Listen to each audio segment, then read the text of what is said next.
하나님 말씀 이사야 31장에서 35장까지의 말씀입니다. 이사야 31장에서 35장까지의 말씀입니다. 이사야 31장을 보시면 애굽에 대한 이야기가 등장을 합니다. 갑작스럽게 등장하는 것이 아니라 그 앞구절인 30장에서 아수르에 대한 하나님의 심판의 말씀이 함께 기록되어 있습니다. 아수르가 굉장히 강대한 나라죠. 그 당대에 제국을 세웠고 그 주변 여러 나라들을 지배하여서 다스리던 강대한 국가였습니다. 그 나라의 이 압박 속에서 이 하나님의 백성 이스라엘들이 두려워 떨고 있습니다. 하지만 하나님께서는 두려워하지 말라고 하시죠. 두려움 가운데 있는 사람이 가장 먼저 행동하는 것이 무엇이냐면 결국은 눈에 보이는 거 붙들게 됩니다. 당장 나에게 도움이 될 만한 게 무엇인지 찾게 되는 거죠. 그래서 하나님이 1절부터 노골적으로 이야기를 하십니다. 도움을 구하러 애굽으로 내려가는 자들은 화 있을진저. 그 당대 거대한 제국인 아수르를 맞서 싸울 수 있는 나라는 남쪽에 있는 또 다른 대제국인 애굽밖에 없다. 이스라엘 백성들이 그렇게 생각할까 염려하시면서 미리 말씀을 전하시는 거죠. 왜 애굽을 의지하면 안 되느냐? 그들이 가지고 있는 힘과 능력, 그것이 영원히 갈 것 같지만 그렇지 않다는 겁니다. 영원한 것을 붙들고 의지해야 되는데 당장 급하다고 해서 지금 당장 내 눈에 보이는 거, 그거 붙잡고 가다가는 장기적으로 봤을 때 무너지기 쉽고 쓰러지기 쉽다는 겁니다. 31장 3절 말씀 우리 함께 읽어보죠. 이사야 31장 3절 말씀입니다. 함께 읽습니다. 시작. 애굽은 사람이요 신이 아니며 그들의 말들은 육체요 영이 아니라 여호와께서 그의 손을 펴시면 돕는 자도 넘어지며 도움을 받는 자도 엎드러져서 다 함께 멸망하리라. 분명하게 말씀하십니다. 너희가 의지하려고 하는 그 애굽 신과 같이 강대한 능력을 가진 것처럼 보이지만 그들은 사람이지 신이 아니라는 겁니다. 그들도 칼에 베이면 피가 나고 배가 고프면 배에서 꼬르륵 소리가 나고 피곤하면 자고 싶어하는 연약한 인간에 불과하다는 거죠. 그들이 가지고 있는 말들, 군사력들, 그것들도 마찬가지라는 겁니다. 육적인 존재이지 영적인 존재가 아니라는 거죠. 끝까지 붙들고 의지하기에는 부족하다는 겁니다. 그것이 잠시 잠깐 너의 마음에 아주 잠깐 동안 평안과 위로를 안겨다 줄 수 있지만 만약 애굽이 패배한다면은 아수르에 패배한다면은 그 다음은 어떻게 할 것이냐?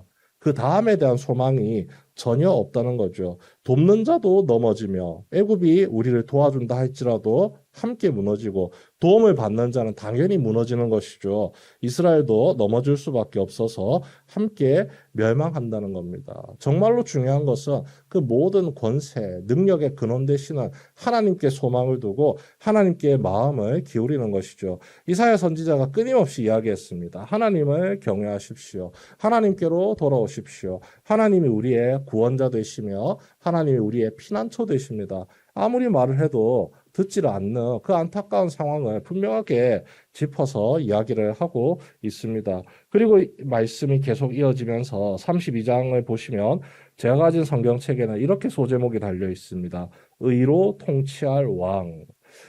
왕의 개념이 설명이 됩니다. 왕이란 존재는 일반적으로 생각할 때 군림하고 다스리고 정복하는 자라고 생각하기 쉽지만 그것이 아닙니다. 왕의 개념은요, 자기 백성을 지키고 보호하는 존재입니다. 그 보호를 위해서 백성들로부터 많은 것들을 받아 누리고 그 권세를 가지고 있는 것이지 그것을 지켜주지 못한다면 사람들은 그 왕을 따라야 될 이유가 전혀 없습니다. 그런데 그 왕이 어떤 왕이냐? 그냥 일반적인 왕이 아니라 의로서, 공의로서 자기 백성을 다스리고 돌보는 아주 특별한 왕이라는 겁니다.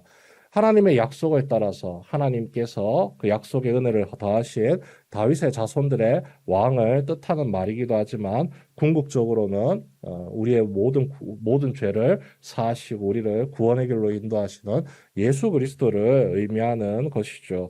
그 왕의 모습이 어떠하냐? 보라, 장차 한 왕이 공의로 통치할 것이요 방백들이 정의로 다스릴 것이며 그 태도가 다스림이라는 겁니다. 우리를 보호하고 돌보는 책임 있는 존재라는 것이죠.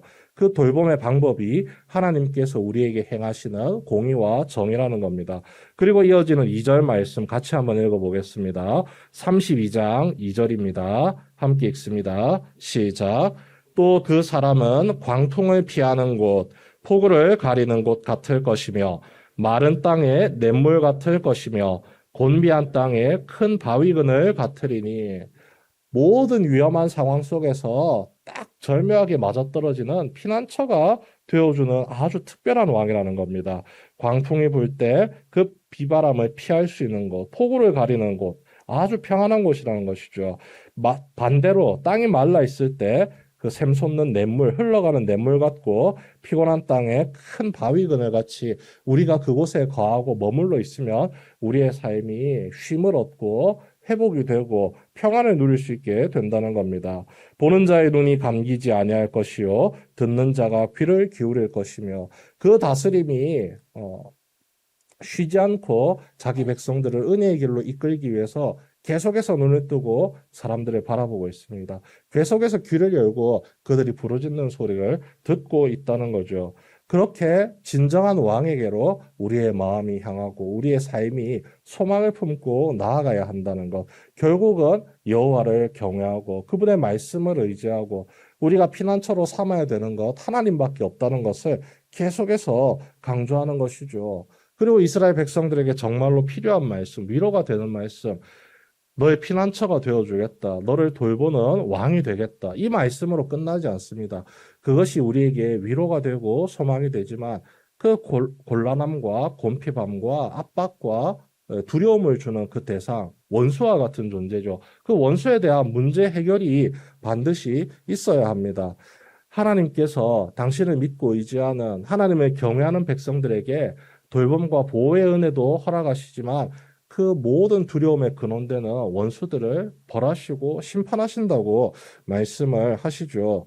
34장 2절에 이렇게 나옵니다. 대저 여호와께서 열방을 향하여 진노하시며 그들의 만군을 향하여 분내사 그들을 진멸하시며 살육당하게 하셨은즉 하나님의 백성을 건드린 자들, 하나님을 경외하는 거룩하고 경건한 백성들을 건드린 죄의 대가를 톡톡히 치르게 하신다는 겁니다.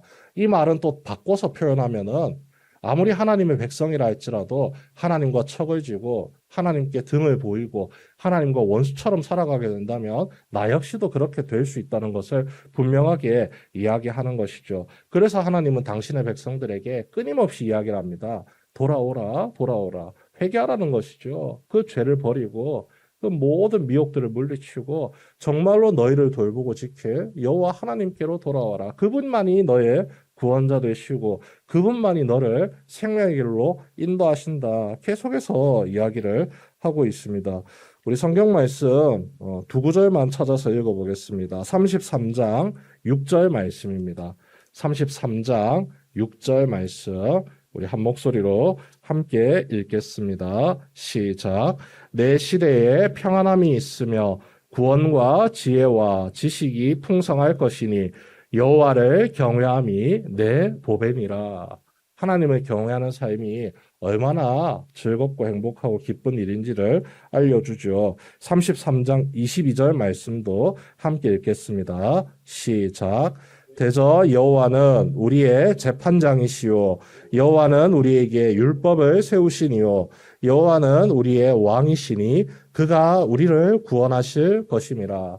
우리의 구원자 되시겠다고 철석같이 약속하신 하나님의 말씀이 우리의 눈앞에 펼쳐져 있고 그 말씀 붙들고 우리가 이 새벽을 깨우고 우리의 매일의 삶을 하나님을 의지하면서 날마다 기도의 자리로 나아가고 있습니다.